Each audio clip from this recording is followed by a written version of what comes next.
तो हेलो दोस्तों, आप सबका स्वागत है मेरे यूट्यूब चैनल में। आज मैं आपके लिए मार्शल पीक की एक लेटेस्ट एपिसोड को लेकर आ चुका हूँ।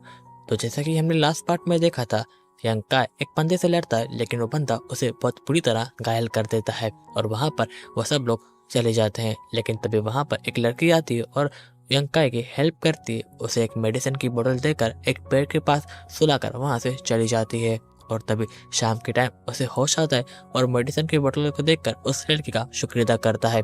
तभी उसे याद आता है कि मुझे मेरे पास सिर्फ 3 साल है और इस 3 साल में उसे ब्रेक थ्रू करना होगा और वहाँ से वो अपने घर के लिए निकल जाता है। अब आगे ये पार्ट स्टार्ट होता है और हम देखते हैं यंग काय को, जो अपने घर में आ चुका होता है, वहाँ पर आकर एक दिए को जलाता है और एक पानी के टब के सामने उस मेडिसिन की कुछ बूंदों को डालता है और बोलता है कि ये मेडिसिन की बोतल बहुत सारे पॉइंट्स लेती है, इसलिए मुझे इसे बहुत संभाल कर यूज़ करना होगा। और तभी एक कपड़ा गीला कर इंचेस पर लगाने लगता है और तभी वो आकर बेड पर एक स्टोन पिलो के ऊपर सो जाता है।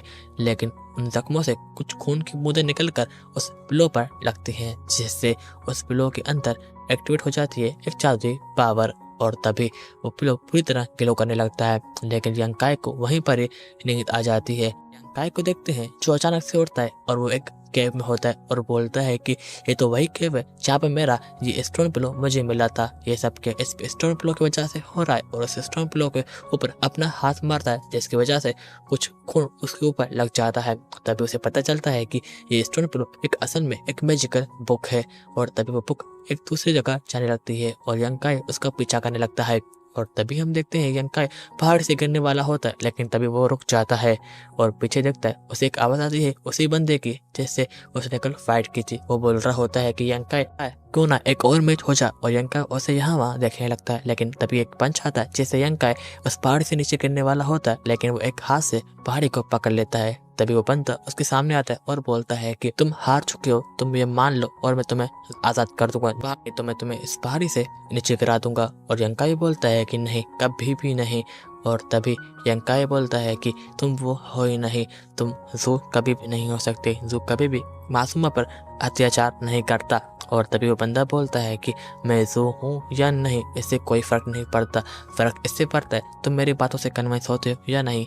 तुम अगर होते हो तो ठीक है, नहीं तो मैं तुम्हें टुकड़ों में काट दूंगा। तभी यंग काय बोलता है कि मैं कभी भी हार नहीं मानूंगा और बंदा उस हाथ को लात मारता है, जिससे यंग काय का हाथ छूट जाता है और यंग काय नीचे पहाड़ से गिरने लगता है।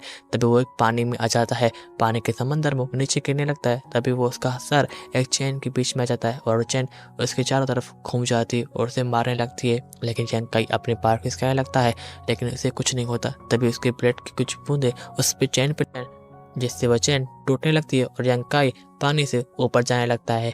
फिर हम देखते हैं वो चैनें टूटकर एक बंदे को छोड़ देती हैं और यंग काय सबसे ऊपर आ जाता है। तभी पानी में से एक स्केलेटन बाहर आता है हंसते हुए और बोलता है कि तुमने ये अच्छा किया। और यंग काय बोलता है कि हो कौन और मैं किस जगह पर आ चुका हूँ। तभी वो स्केलेटन वाला बंदा बोलता है कि तुम सी ऑफ कॉन्शियसनेस में आ चुके हो और ये तुम्हारा ही कॉन्शियसनेस वर्ल्ड है। बहुत सालों से स्टोन पिलो में कैद था, लेकिन आज तुम्हारा शुक्रिया, तुम यहाँ पर आकर मुझे आज़ाद करके चले गए। इससे बदले मैं तुम्हें कुछ देना चाहता हूँ। तुम्हारी बॉडी अभी तक एक्टिवेट नहीं हुई, ये मेरे लिए बहुत अच्छी बात है। अब मैं तुम्हारी बॉडी को अपने अच्छे यूज़ के लिए लूँगा। और उसे पकड़ लेता है और बोलता है कि अब तुम नहीं बचने वाले और उसकी सोल को खींचने लगता है। यंग काय को बहुत दर्द होने लगता है। ये देखकर वो स्केलेटन बंदा बोलता है कि गिव अप कर लो, तुम्हें इतना दर्द नहीं होगा, नहीं तो तुम्हें बहुत दर्द होने वाला है। और यंग काय बोलता है कि नहीं, कभी भी नहीं। तभी वहाँ पर एक एनर्जी आने लगती है, वो एक लड़की होती है, वो आकर यंग काय के पास आती है और बोलती है कि तुम्हें गिव अप नहीं करना, तुम्हें हार नहीं माननी।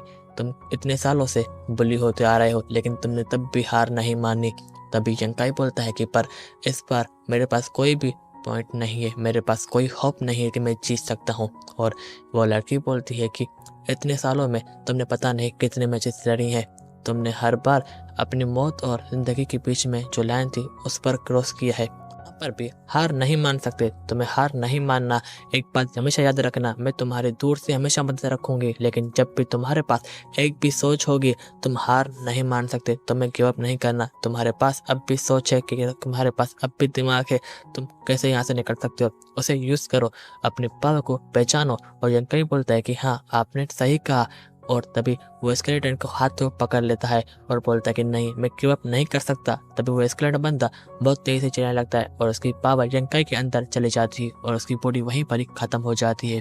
तभी यंकाई बोलता है कि मैं जीत गया और बहुत तेज से चलने लगता है। यंकाई की बॉडी में से गोल्डन पावर बाहर निकलने लगती है। यहाँ से शिफ्ट होता है और हम देखते हैं यंकाई को जो अपने बेड पर होता है और उठ जाता है और बोलता है कि सब क्या हो रहा है। फिर हम देखते हैं कि यंकाई की बॉडी में वो स्केलेटन बंदे की पावर आ चुकी होती है। तभी यंकाई उठता है और बोलता है कि लगता है मैंने एक साथ बहुत कुछ व्यक्त कर लिया है, मेरी चोटी में सब कुछ हिल हो चुकी है। और तभी वो पंच करने लगता है, लेकिन तभी वो नीचे गिर जाता है और बोलता है कि मेरी बॉडी इतनी हैवी क्यों हो चुकी है, क्या हुआ है मेरे साथ और मुझे देखना होगा उस सीक्रेट बुक में और क्या लिखा होगा। तभी वो सीक्रेट बुक उसके हाथ में आ जाती है। ये देखकर वो शौक होता है और बोलता है ये बुक मेरी सोच से कंट्रोल होती है, अगर मैंने सोचा ये बुक आ जाए तो ये बुक यहाँ पर आ रही कैसे हो सकता है, ये नामुमकिन है।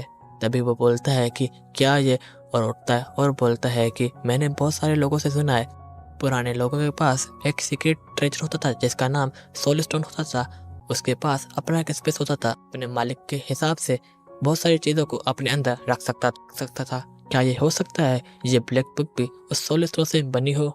तभी वो दरवाज़ा और खिड़कियां बंद करने लगता है और बोलता है कि किसी और कोई इस ट्रेजर के बारे में पता नहीं पड़े और मुझे जल्दी जाकर ऐसे मैजिकल मेथड सीखना होगा जिस सबसे स्ट्रांग बन पाऊँ और कोई भी मुझसे ये चीज़ छीन ना पाए। तभी वो बुक को खोल लेता है। तभी उसके सामने स्टोन स्लेब आ जाते हैं और उस एक स्टोन स्लेब पर लिखा होता है कि गोल्डन बॉडी।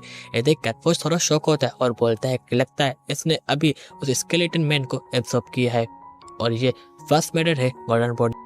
उन स्टोन स्लेब को वो बंद कर देता है और सामने उसे कुछ लिखा हुआ है, एक चैप्टर मिलता है और बोलता है कि ये फर्स्ट बॉडी चैप्टर है जो रिवील हुआ है और ये फर्स्ट टेक्निक है जो मैं अभी प्रैक्टिस कर सकता हूँ। और तभी सूरज उगने लगता है और सुबह हो जाती है। ये देखकर यंकाई बोलता है कि यही टाइम है, मुझे अपने प्रैक्टिस करना चाहिए और बाहर जाकर प्रैक्टिस करने लगता है और फिर पेट कल्टीवेट करने लगता है। तभी उसके हाथ में एक एनर्जी बॉल बनने लगती है। वो तभी उस एनर्जी बॉल को बंद कर देता है और ख़त्म करके वहाँ पर एक हवा से पानी और एक कपड़े पर अटैक करता है, जिससे वो अटैक उन दोनों पर लगता है और वहाँ पर एक ग्लास में थोड़ी बहुत आग भी लग जाती है। ये देखकर वो बहुत खुश होता है और बोलता है कि फाइनली ये सब कर पा रहा हूँ, ये तो बहुत अच्छी बात है। तभी उससे कुछ अजीब फील होता है और बोलता है कि यहाँ पर कोई तो है और बोलता है कि नहीं, शायद ये मेरी कोई सोच ही होगी। तभी वहाँ पर बेल बजती है और उसे याद रहता है कि मुझे क्लिनिक करनी है। वो अपने घर के अंदर चला जाता है और तभी एक कदम उसके घर के सामने होता है और यहीं हमारी ये एपिसोड खत्म होती है। मैं जल्दी नेक्स्ट एपिसोड को अपलोड कर दूंगा, तब तक के लिए बाय बाय।